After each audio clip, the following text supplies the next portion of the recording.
Hay un tipo de cansancio que no tiene nombre, pero que muchas personas conocen muy bien. No es el cansancio del cuerpo después de un día largo, ni el agotamiento que desaparece con unas horas de sueño. Es otro tipo de cansancio. El de alguien que lleva años reaccionando ante el mundo desde un lugar que duele, que carga con la irritación como si fuera parte de su identidad, que siente que las personas a su alrededor tienen el poder de desestabilizarlo con una sola palabra, con un gesto, con una actitud. Es el cansancio de alguien que se ha molestado tantas veces que ya no sabe cómo sería vivir sin ese peso constante. Tal vez te ha pasado que terminas un día y piensas en cuántas veces te enojaste, cuántas veces algo o alguien te sacó de tu centro, cuántas veces reaccionaste de una manera que después en la calma no te gustó. Y no es porque seas una mala persona, es porque nadie te enseñó otra forma de estar en el mundo. Nadie te mostró que existe una manera de atravesar la vida sin que todo lo que sucede afuera tenga el poder de destruir lo que sientes adentro. Eso es lo que algunos filósofos de la antigüedad llamaron estoicismo. Aunque esa palabra a veces asusta, a veces suena fría o distante, como si practicarla significara dejar de sentir. Pero no es así. El estoicismo no te pide que dejes de sentir. Te invita a que dejes de sufrir innecesariamente. Y hay una diferencia enorme entre esas dos cosas. Piensa en esto por un momento. ¿Cuántas veces en tu vida te has enojado con alguien que no cambió? ¿Cuántas veces te has perturbado por una situación que siguió siendo exactamente igual después de tu reacción? ¿Cuántas horas has invertido en el malestar, en la tensión interna, en el replay de conversaciones que no llegaron a ningún lugar? Hay personas que sienten que si no se enojan, si no reaccionan con intensidad, están siendo pasivas o están permitiendo que las traten mal.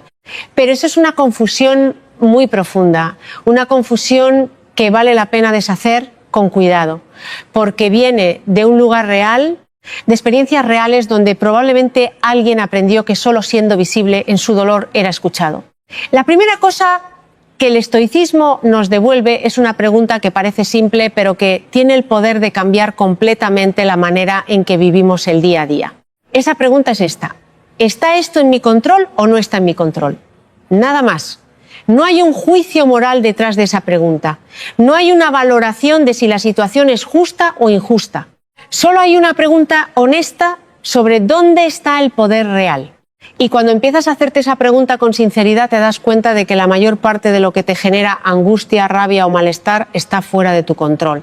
Las opiniones de los demás, sus decisiones, sus actitudes, sus silencios, sus palabras, el tráfico, el clima, los errores ajenos, el pasado. Nada de eso está en tu control. Y sin embargo, ahí es exactamente donde la mayoría de las personas invierte su energía emocional. Lo que sí está en tu control es algo que también parece simple, pero que requiere una práctica profunda y constante. Está en tu control lo que piensas, lo que eliges hacer, cómo interpretas lo que sucede, cómo respondes. No cómo reaccionas, sino cómo decides responder después de ese primer impulso que llega antes de que el pensamiento pueda intervenir. Los filósofos estoicos, personas como Marco Aurelio, que fue uno de los emperadores más poderosos de Roma y que aún así escribía en sus diarios personales sobre la lucha interna de no dejarse llevar por la irritación, o como Epicteto, que fue esclavo y que desde esa condición entendió que la libertad más profunda no tiene que ver con las circunstancias externas, sino con el estado interior. Todos ellos llegaron a la misma conclusión fundamental. El sufrimiento humano no viene mayormente de lo que nos sucede, viene de la historia que nos contamos sobre lo que nos sucede, viene de la interpretación, viene del significado que le damos. Y eso, el significado, es algo que sí puedes aprender a elegir. A veces no entendemos por qué ciertas personas nos sacan tanto de quicio. ¿Por qué alguien puede decir algo que parece trivial y sin embargo esa palabra tiene el poder de desestabilizarte por horas? ¿Por qué hay situaciones que deberían ser pequeñas y que sin embargo se convierten en enormes dentro de ti? La respuesta casi siempre tiene que ver con algo que ya estaba ahí antes de que esa persona llegara, antes de que esa situación ocurriera. Cuando alguien te molesta profundamente, cuando una actitud ajena te perturba de una manera que sientes desproporcionada, hay una señal importante en esa reacción. No una señal de que eres demasiado sensible o de que estás exagerando, sino una señal de que algo en ti está siendo activado y ese algo tiene una historia, una herida que no ha terminado de sanar, un miedo que no ha sido mirado con honestidad, una creencia sobre ti mismo o sobre el mundo que genera fragilidad cuando es cuestionada. El estoicismo no te dice que ignores esa señal, al contrario, te invita a que la mires, pero te invita a mirarla desde adentro, no a proyectarla afuera. Hay personas que sienten que el enojo es la única forma que tienen de protegerse, que si no explotan, si no se defienden con la misma intensidad, van a ser invisibles o van a quedar expuestas. Y esa creencia viene muchas veces de haber crecido en ambientes donde era necesario pelear para ser visto, donde el que no gritaba quedaba olvidado, donde la tranquilidad se confundía con debilidad. Si eso te resuena, es importante que lo sepas. La calma no es resignación. La calma no es ausencia de límites. La calma no significa que aceptas lo que no está bien o que dejas que los demás hagan contigo lo que quieran. La calma es el lugar desde donde puedes actuar con mayor claridad, mayor dignidad y mayor efectividad. Una persona que responde desde la serenidad tiene mucho más poder real que una persona que reacciona desde la rabia, porque la rabia nubla el pensamiento, la rabia cierra las opciones, la rabia te hace actuar desde el dolor y casi siempre las decisiones que nacen del dolor generan más dolor. La segunda lección que el estoicismo tiene para darnos es sobre algo que los filósofos llamaban el juicio o la interpretación que hacemos de los eventos. Marco Aurelio escribió algo que ha sobrevivido siglos porque sigue siendo verdad en cada época. Si estás perturbado por algo externo, el dolor no viene de la cosa en sí, sino de tu estimación de ella, y tienes el poder de revocar esa estimación en cualquier momento. Esto no es una invitación al autoengaño. No se trata de convencerte de que algo doloroso no duele. Se trata de algo más honesto que eso. Se trata de preguntarte si la historia que estás contándote sobre lo que pasó es la única historia posible, o si hay otra forma de ver esa misma realidad que no te lastime tanto, que no te robe tanta paz, que te permita seguir viviendo desde un lugar más entero. Piensa en esto por un momento. Cuando alguien te trata mal, cuando alguien es descortés, agresivo o indiferente, hay una historia automática que aparece en tu cabeza. Quizás esa historia dice que lo hizo porque no te respeta, porque no te valora, porque quiere hacerte daño. Y tal vez eso sea cierto. Pero también es posible que esa persona esté cargando algo que no tiene nada que ver contigo, que esté asustada, agotada, herida, de maneras que no ha podido nombrar. Esto no significa que su comportamiento sea aceptable. No significa que tengas que tolerarlo sin límites.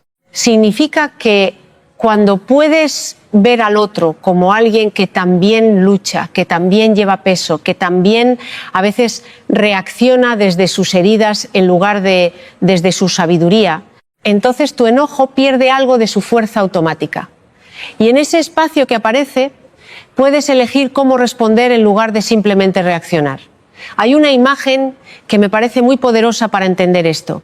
Imagina que estás en un barco en medio del mar y de repente otro barco choca contra el tuyo. Tu primer impulso es buscar al culpable, asomarte para ver quién conducía ese otro barco, prepararte para confrontarlo. Pero cuando te asomas, ves que el otro barco está vacío, que nadie lo conducía, que la corriente lo empujó hacia ti. En ese momento el enojo no tiene hacia dónde ir, no hay nadie a quien culpar. Y en esa ausencia de culpa, algo cambia internamente. Pues bien, los estoicos nos invitan a considerar que muchas de las personas que nos hacen daño son como ese barco vacío. No están actuando con plena conciencia de lo que hacen. Están siendo conducidas por sus propios miedos, sus propias heridas, sus propios patrones automáticos. Eso no las exime de responsabilidad, pero nos libera a nosotros de la carga de cargar con su inconsciencia como si fuera un ataque personal. La tercera lección tiene que ver con algo que a primera vista puede parecer duro, pero que en el fondo es uno de los regalos más grandes que el pensamiento estoico puede hacerte.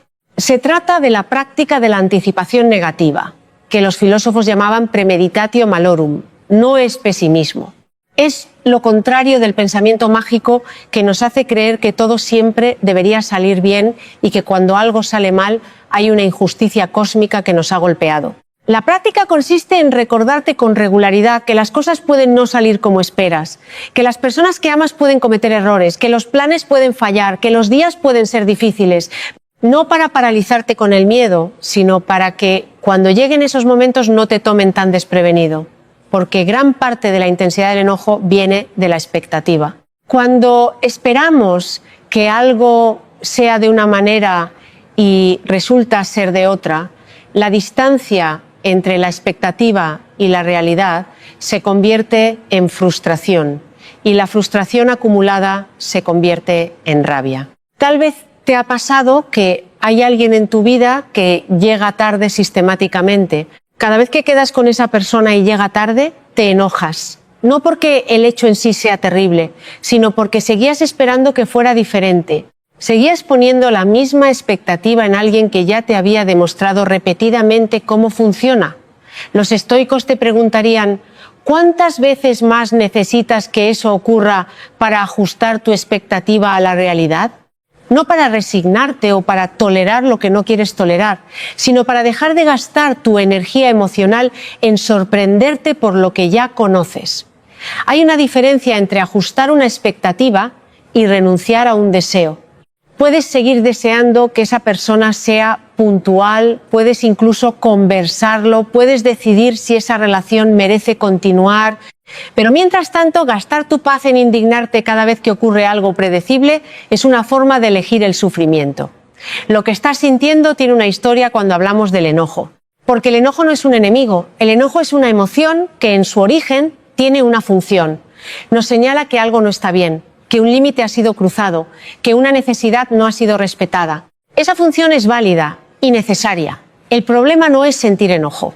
El problema es cuando el enojo se convierte en el estado habitual, cuando se vuelve la forma por defecto de estar en el mundo, cuando cualquier inconveniente, cualquier contrariedad, cualquier imperfección del otro o de la vida activa esa misma respuesta intensa que en realidad estaba diseñada para situaciones de verdadero peligro o de verdadera injusticia. Los estoicos hacían una distinción muy clara entre lo que llamaban las pasiones, que son esas reacciones automáticas e intensas que nos secuestran, y las emociones buenas o eupateia, que son estados emocionales que surgen de la razón y del juicio claro. No te piden que no sientas, te invitan a que sientas desde un lugar más consciente, más elegido, más tuyo. La cuarta lección es sobre la práctica de lo que Marco Aurelio llamaba el retiro hacia adentro. No el retiro del mundo, no el aislamiento, sino la capacidad de encontrar en tu propio interior un lugar de calma al que puedes regresar sin importar lo que esté ocurriendo afuera. Hay personas que sienten que necesitan que el mundo se calme para que ellas puedan calmarse, que necesitan que los demás cambien para poder estar bien, que su paz depende de que las circunstancias sean favorables. Y esa es una forma de vivir en una dependencia emocional permanente del exterior. Lo que los estoicos proponen, y lo que también propone la psicología contemporánea desde muchos ángulos distintos, es que la regulación emocional es una capacidad que puedes cultivar internamente, que puedes aprender a encontrar ese centro sin importar lo que ocurra afuera, no porque seas indiferente, no porque no te importen las cosas, sino porque has desarrollado algo que el estoicismo llama fortaleza interior y que en la psicología moderna podríamos llamar resiliencia o recursos internos. Esa fortaleza no se construye de una vez y para siempre. Se construye en los pequeños momentos del día a día. En ese instante entre el estímulo y la respuesta, ese espacio que Viktor Frankl, que sobrevivió campos de concentración y que escribió sobre la libertad humana desde la experiencia más extrema, describió como el lugar donde reside nuestra mayor libertad. En ese espacio está la posibilidad de elegir, de no reaccionar de forma automática, de respirar, de preguntarte qué es lo que realmente quieres hacer aquí, no lo que el impulso te pide, sino lo que el ser más consciente de ti mismo elegiría. La quinta lección tiene que ver con la naturaleza de las cosas y con lo que los estoicos llamaban vivir de acuerdo con la naturaleza. Uno de los principios fundamentales del estoicismo es que todo cambia, que nada es permanente, que los seres humanos somos parte de un flujo continuo que no se detiene por nuestro deseo de que se detenga. Esta idea, lejos de ser fría o nihilista, puede ser profundamente liberadora. Porque cuando entiendes que la impermanencia es la naturaleza de las cosas, que los conflictos también pasan, que las personas también cambian, que el dolor también se mueve, entonces dejas de invertir tanta energía en resistir lo que es inevitable. Y esa resistencia, esa lucha constante contra lo que no puede detenerse, es una de las fuentes más profundas del sufrimiento humano. No es casualidad que muchos de los conflictos más dolorosos en las relaciones no sean sobre lo que el otro hizo en sí mismo, sino sobre lo que el otro hizo en relación con lo que esperábamos, con lo que creíamos que debería ser, con la imagen que habíamos construido de cómo deberían ser las cosas. Cuando alguien cambia, cuando una relación evoluciona, cuando la vida no sigue el guión que imaginamos, hay un tipo de duelo que muchas personas no identifican como duelo y que sin embargo duele exactamente igual. Y ese dolor no procesado muchas veces se convierte en rabia, una rabia que en el fondo es un intento de obligar a la realidad a ser diferente. Hay personas que sienten que si aceptan lo que es, están cediendo, que aceptar es sinónimo de rendirse, pero la aceptación estoica no es rendición.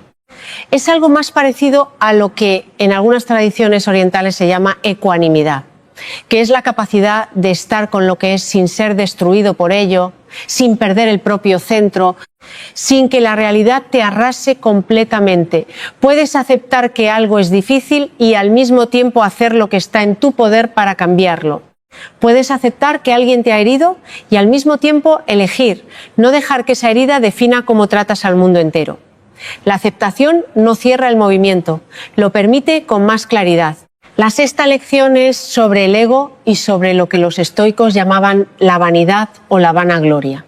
Gran parte del enojo que sentimos en el día a día está conectado de alguna manera con el ego, con esa parte de nosotros que necesita ser vista de cierta manera, que necesita ser respetada según ciertos términos, que se siente herida cuando no recibe el reconocimiento que cree merecer. No digo esto para juzgar esa necesidad, todos la tenemos, es humana.